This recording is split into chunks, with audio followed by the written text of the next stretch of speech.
ರಾಜ್ಯ ಸಚಿವ ಸಂಪುಟ ವಿಸ್ತರಣೆಗೆ ಕಾಂಗ್ರೆಸ್ ಹೈಕಮಾಂಡ್ ಅಂತಿಮ ಹಂತದ ಒಪ್ಪಿಗೆ ನೀಡಿರುವಂತಹ ಹಿನ್ನೆಲೆ ಮುಖ್ಯಮಂತ್ರಿ ಡಿಕೆ ಶಿವಕುಮಾರ್ ನೇತೃತ್ವದ ಸರ್ಕಾರದ ಸಚಿವ ಸಂಪುಟ ವಿಸ್ತರಣೆ ಸೋಮವಾರ ನಡೆಯುವಂತಹ ಸಾಧ್ಯತೆ ಹೆಚ್ಚಾಗಿದೆ.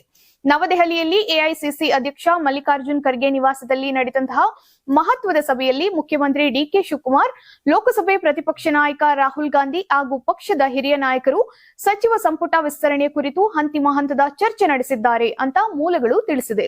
ಸೋಮವಾರ ಸಂಜೆ 5 ಗಂಟೆಗೆ ವಿಧಾನಸೌಧದ ಗ್ಲಾಸ್ ಹೌಸ್ನಲ್ಲಿ ನೂತನ ಸಚಿವರ ಪ್ರಮಾಣ ವಚನ ಸಮಾರಂಭ ನಡೆಯುವಂತಹ ಸಾಧ್ಯತೆ ಇದೆ. ಖಾಲಿ ಇರುವಂತಹ 20 ಸಚಿವ ಸ್ಥಾನಗಳ ಪೈಕಿ 18 ಸ್ಥಾನಗಳನ್ನ ಭರ್ತಿ ಮಾಡುವ ನಿರೀಕ್ಷೆ ಇದ್ದು, ರಾಜಕೀಯ ಸಮತೋಲನ ಕಾಪಾಡುವ ಉದ್ದೇಶದಿಂದ 2 ಸ್ಥಾನಗಳನ್ನ ಸದ್ಯ ಖಾಲಿ ಉಳಿಸಬಹುದು ಎನ್ನಲಾಗ್ತಾ ಇದೆ. ಸಭೆಯ ಬಳಿಕ ಮಾತನಾಡಿದಂತಹ ಎಐಸಿಸಿ ರಾಜ್ಯ ಉಸ್ತುವಾರಿ ರಣದೀಪ್ ಸಿಂಗ್ ಸುರ್ಜೇವಾಲಾ, ಸಚಿವ ಸಂಪುಟ ವಿಸ್ತರಣೆಯ ದಿನಾಂಕವನ್ನ ಮುಖ್ಯಮಂತ್ರಿ ಹಾಗೂ ಕೆಪಿಸಿಸಿ ಅಧ್ಯಕ್ಷರು ಅಧಿಕೃತವಾಗಿ ಪ್ರಕಟಿಸಲಿದ್ದಾರೆ ಎಂದರು. ಆದರೆ ಸಚಿವರಾಗುವವರ ಹೆಸರುಗಳ ಬಗ್ಗೆ ಯಾವುದೇ ಮಾಹಿತಿಯನ್ನ ನೀಡಲಿಲ್ಲ. ಎಐಸಿಸಿ ಸಂಘಟನಾ ಪ್ರಧಾನ ಕಾರ್ಯದರ್ಶಿ ಕೆಸಿ ವೇಣುಗೋಪಾಲ್ ಭಾನುವಾರ ಅಂತಿಮ ಪಟ್ಟಿಯೊಂದಿಗೆ ಬೆಂಗಳೂರಿಗೆ ಆಗಮಿಸುವಂತಹ ನಿರೀಕ್ಷೆ ಇದೆ. ಪ್ರಮಾಣ ವಚನ ನಡೆಯುವವರೆಗೂ ಸಚಿವರ ಹೆಸರುಗಳನ್ನ ಗೌಪ್ಯವಾಗಿಡುವಂತಹ ಸಾಧ್ಯತೆ ಇದೆ. ಇದೇ ವೇಳೆ ತಮಿಳುನಾಡು ಮುಖ್ಯಮಂತ್ರಿ ವಿಜಯ್ ಜೋಸೆಫ್ ಅವರ ಬೆಂಗಳೂರು ಭೇಟಿ ರೈತರ ಪ್ರತಿಭಟನೆಯ ಹಿನ್ನೆಲೆ ಅನಿಶ್ಚಿತತೆಯಲ್ಲಿ ಸಿಲುಕಿದ್ದು, ಅಗತ್ಯವಿದ್ದರೆ ಕಾವೇರಿ ಕುರಿತು ವರ್ಚುವಲ್ ಸಭೆ ನಡೆಸುವಂತಹ ಸಾಧ್ಯತೆ ಕೂಡ ಇದೆ. ರಾಜ್ಯಪಾಲ ಥಾವರ್ ಚಂದ್ ಗೆಹ್ಲೋಟ್ ಶುಕ್ರವಾರ ಬೆಂಗಳೂರಿಗೆ ಮರಳಲಿದ್ದು, ಭಾನುವಾರ ಸರ್ವಪಕ್ಷ ಸಭೆ ಹಾಗೂ ಇತರ ಸರ್ಕಾರಿ ಕಾರ್ಯಕ್ರಮಗಳ ಬಳಿಕ ಸೋಮವಾರವೇ ಸಚಿವ ಸಂಪುಟ ವಿಸ್ತರಣೆ ನಡೆಸುವಂತಹ ಸಾಧ್ಯತೆ ಹೆಚ್ಚಾಗಿದೆ. ಸಚಿವ ಸಂಪುಟ ವಿಸ್ತರಣೆ ವಿಳಂಬವಾಗಿರುವುದನ್ನ ಬಿಜೆಪಿ ತೀವ್ರವಾಗಿ ಟೀಕಿಸಿದೆ.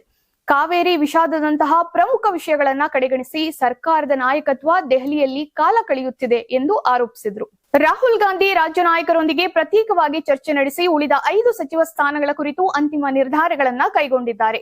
ಮಂಗಳವಾರ ನಡೆದಂತಹ ಸಭೆಯಲ್ಲಿ 5 ಹೆಸರಿನ ಒಮ್ಮತ ಮೂಡಿದ್ದರೂ ಉಳಿದ ಸ್ಥಾನಗಳ ಕುರಿತು ಭಿನ್ನಾಭಿಪ್ರಾಯವಿತ್ತು. ಭಾನುವಾರ ಅಂತಿಮ ಪಟ್ಟಿ ರಾಜ್ಯಕ್ಕೆ ತಲುಪುವಂತಹ ಸಾಧ್ಯತೆ ಇದೆ. ಮಾಜಿ ಸಚಿವ ಜಮೀರ್ ಅಹ್ಮದ್ ಖಾನ್ ಹೆಸರು ಕೂಡ ಚರ್ಚೆಯಲ್ಲಿದ್ದು, ಅಂತಿಮ ಪಟ್ಟಿಯಲ್ಲಿ ಯಾರಿಗೆ ಅವಕಾಶ ಸಿಗಲಿದೆ ಎಂಬ ಕುತೂಹಲ ಮುಂದುವರೆದಿದೆ. ಚಿಕ್ಕಮಗಳೂರು ಸ್ಥಳೀಯ ಸಂಸ್ಥೆಗಳ ವಿಧಾನ ಪರಿಷತ್ ಚುನಾವಣೆಯ ಮರುಮತ ಎಣಿಕೆಯಲ್ಲಿ ಕಾಂಗ್ರೆಸ್ ಅಭ್ಯರ್ಥಿ ಗಾಯತ್ರಿ ಶಾಂತೇಗೌಡ ಅವರು 9 ಮತಗಳ ಅಂತರದಿಂದ ಭರ್ಜರಿ ಗೆಲುವನ್ನ ಸಾಧಿಸಿದ್ದಾರೆ. ಹೈಕೋರ್ಟ್ ಆದೇಶದಂತೆ ಮುಚ್ಚಿದ್ದಂತಹ ಲಕೋಟೆಯಲ್ಲಿ ಇರಿಸಲಾಗಿದ್ದಂತಹ ಫಲಿತಾಂಶವನ್ನ ಅಧಿಕೃತವಾಗಿ ಪ್ರಕಟಿಸಲಾಗಿದ್ದು, ಇದರೊಂದಿಗೆ ಬಿಜೆಪಿ ಸದಸ್ಯ ಹಾಗೂ ವಿಧಾನ ಪರಿಷತ್ ಉಪಸಭಾಪತಿಯಾಗಿದ್ದಂತಹ ಎಂಕೆ ಪ್ರಾಣೇಶ್ ಅವರಿಗೆ ಹಿನ್ನಡೆಯಾಗಿದೆ. 2021 ಡಿಸೆಂಬರ್ನಲ್ಲಿ ನಡೆದಂತಹ ಚುನಾವಣೆಯಲ್ಲಿ ಎಂಕೆ ಪ್ರಾಣೇಶ್ ಅವರು ಕೇವಲ 6 ಮತಗಳ ಅಂತರದಿಂದ ಜಯಗಳಿಸಿದ್ರು. ಆದರೆ ನಾಮನಿರ್ದೇಶಿತ ಸದಸ್ಯರು ಮತ ಚಲಾಯಿಸಿರುವುದನ್ನ ಪ್ರಶ್ನಿಸಿ ಕಾಂಗ್ರೆಸ್ ಅಭ್ಯರ್ಥಿ ಗಾಯತ್ರಿ ಶಾಂತೇಗೌಡ ಹೈಕೋರ್ಟ್ ಮೆಟ್ಟಿಲೇರಿದ್ದರು. ಪ್ರಕರಣದ ವಿಚಾರಣೆ ನಡೆಸಿದಂತಹ ಹೈಕೋರ್ಟ್ ನಾಮನಿರ್ದೇಶಿತ ಸದಸ್ಯರ ಮತಗಳನ್ನ ಹೊರತುಪಡಿಸಿ ಮರುಮತ ಎಣಿಕೆ ನಡೆಸುವಂತೆ ಆದೇಶಿಸಿತ್ತು. ಈ ಆದೇಶವನ್ನ ಪ್ರಶ್ನಿಸಿ ಪ್ರಾಣೇಶ್ ಅವರು ಸುಪ್ರೀಂ ಕೋರ್ಟ್ಗೆ ಅರ್ಜಿಯನ್ನ ಸಲ್ಲಿಸಿದ್ರು. ಸುಪ್ರೀಂ ಕೋರ್ಟ್ ಅದನ್ನ ವಜಾಗೊಳಿಸಿ ಮರುಮತ ಎಣಿಕೆಗೆ ಅನುಮತಿಯನ್ನ ನೀಡಿತ್ತು. ಬಳಿಕ ನ್ಯಾಯಾಲಯದ ನಿರ್ದೇಶನದಂತೆ ನಡೆದಂತಹ ಮರು ಎಣಿಕೆಯಲ್ಲಿ ಗಾಯತ್ರಿ ಶಾಂತೇಗೌಡ 9 ಮತಗಳ ಅಂತರದಿಂದ ವಿಜೇತರಾಗಿದ್ದಾರೆ ಎಂದು ನ್ಯಾಯಮೂರ್ತಿ ಎಸ್.ಜಿ. ಪಂಡಿತ್ ಅವರ ಏಕಸದಸ್ಯ ಪೀಠ ಸ್ಪಷ್ಟಪಡಿಸಿತು. ಈ ತೀರ್ಪಿನೊಂದಿಗೆ ಗಾಯತ್ರಿ ಶಾಂತೇಗೌಡ ಅವರಿಗೆ ಇನ್ನು ಸುಮಾರು 1.5 ವರ್ಷಗಳ ಕಾಲ ವಿಧಾನ ಪರಿಷತ್ ಸದಸ್ಯರಾಗಿ ಸೇವೆ ಸಲ್ಲಿಸುವಂತಹ ಅವಕಾಶ ದೊರೆತಿದೆ. ಅಲ್ಲದೆ ಅವರಿಗೆ ತಕ್ಷಣವೇ ಪ್ರಮಾಣ ವಚನ ಬೋಧಿಸುವಂತೆ ನ್ಯಾಯಾಲಯವು ವಿಧಾನ ಪರಿಷತ್ ಸಭಾಪತಿಗಳಿಗೆ ನಿರ್ದೇಶನವನ್ನ ನೀಡಿದೆ. ಈ ಫಲಿತಾಂಶದಿಂದ 75 ಸದಸ್ಯರ ಬಲದ ಕರ್ನಾಟಕ ವಿಧಾನ ಪರಿಷತ್ನಲ್ಲಿ ಕಾಂಗ್ರೆಸ್ ಸದಸ್ಯರ ಸಂಖ್ಯೆ 40ಕ್ಕೆ ಏರಿಕೆಯಾಗಿದ್ದು, ಆಡಳಿತ ಪಕ್ಷದ ಸಂಖ್ಯಾಬಲ ಮತ್ತಷ್ಟು ಬಲಗೊಂಡಿದೆ. ಮತ್ತೊಂದೆಡೆ ಈ ತೀರ್ಪು ಸ್ಥಳೀಯ ಸಂಸ್ಥೆಗಳ ಚುನಾವಣೆಯಲ್ಲಿ ನಾಮನಿರ್ದೇಶಿತ ಸದಸ್ಯರ ಮತದಾನದ ಮಾನ್ಯತೆ ಕುರಿತು ಮಹತ್ವದ ಕಾನೂನು ಸ್ಪಷ್ಟತೆಯನ್ನ ನೀಡಿದೆ. ಕಾಂಗ್ರೆಸ್ ಕಾರ್ಯಕರ್ತರು ಚಿಕ್ಕಮಗಳೂರಿನಲ್ಲಿ ಸಂಭ್ರಮಾಚರಣೆಯನ್ನ ನಡೆಸಿದ್ದು, ಬಿಜೆಪಿ ಮುಂದಿನ ಕಾನೂನು ಹೋರಾಟದ ಬಗ್ಗೆ ಚಿಂತನೆಯನ್ನ ನಡೆಸ್ತಾ ಇದೆ. ಧಾರವಾಡದ ಐ ಪ್ರೊಫೈಲ್ ಮರ್ಡರ್ ಕೇಸ್ನಲ್ಲಿ ಮಾಜಿ ಸಚಿವ ಕಾಂಗ್ರೆಸ್ನ ಶಾಸಕ ವಿಜಯ್ ಕುಲಕರ್ಣಿಗೆ ಇಂದು ಬಿಗ್ ರಿಲೀಫ್ ಸಿಕ್ಕಿದೆ. ಬಿಜೆಪಿ ಮುಖಂಡ ಯೋಗೇಶ್ ಗೌಡ ಕೊಲೆ ಪ್ರಕರಣದಲ್ಲಿ ಹೈಕೋರ್ಟ್ ಜಾಮೀನನ್ನ ನೀಡಿದೆ. ಪ್ರಕರಣದಲ್ಲಿ ಜೀವಾವಧಿ ಶಿಕ್ಷೆಗೆ ಗುರಿಯಾಗಿದ್ದಂತಹ ವಿನಯ್ ಕುಲಕರ್ಣಿ ತಮಗೆ ವಿಧಿಸಿದ್ದಂತಹ ಶಿಕ್ಷೆಗೆ ತಡೆ ಕೋರಿ ಹೈಕೋರ್ಟ್ಗೆ ಮೇಲ್ಮನವಿಯನ್ನ ಸಲ್ಲಿಸಿದ್ರು. ಜನಪ್ರತಿನಿಧಿಗಳ ಕೋರ್ಟ್ ವಿಧಿಸಿದ್ದಂತಹ ಜೀವಾವಧಿ ಶಿಕ್ಷೆಗೆ ತಡೆಯಾಜ್ಞೆ ಮತ್ತು ಜಾಮೀನು ನೀಡುವಂತೆ ಹೈಕೋರ್ಟ್ ಇಂದು ಮಹತ್ವದ ಮಧ್ಯಂತರ ತೀರ್ಪನ್ನ ನೀಡಿದೆ. 5 ಲಕ್ಷ ಬಾಂಡ್ ಹಾಗೂ 2 ಶ್ಯೂರಿಟಿ ಮೇರೆಗೆ ಜಾಮೀನು ನೀಡಲಾಗಿದೆ. ನ್ಯಾಯಮೂರ್ತಿ ಬಸವರಾಜ್ ಹಾಗೂ ಮೊಹಮ್ಮದ್ ನವಾಜ್ ಅವರ ವಿಭಾಗೀಯ ಪೀಠ ಮಹತ್ವದ ಆದೇಶವನ್ನ ನೀಡಿದೆ.